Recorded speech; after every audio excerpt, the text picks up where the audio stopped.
Wat een kakwieker. Zakensmid zijn tas op het onrecht. Schop de bal in de hoeken en plof mij jas en al op een bankdeel.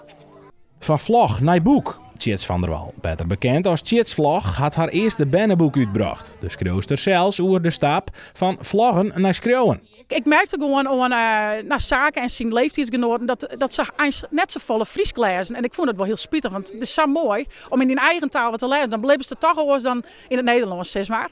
En ik denk van ja, daar mat ik wat bij. Ja, dit is het moment om te zwarien dat die ben aan het Fries lezen krijgen. En wat is nou mooier dan een avontuurbeleving in een boek? In zaken ontdekte een wondereiland binnen de haatpersoon op fantasietocht. Het boek werd op 40 basis kwam in Tietje Erkstradiel en 8 karspelen nu deelt tijdens een speciale boekentour. Een aantal klassen wie bij de presentatie. Ik vind het wel mooi. Wat vind je er zo mooi hoor? Dan gaan ze op avontuur. Het zijn mooie plaatsjes en ze door het avontuur. Ik vind het een heel leuk boek. Dat was mijn eerste indruk tenminste. En ik vind het lijkt het alsof het heel makkelijk te lezen is, dus voor elk niveau.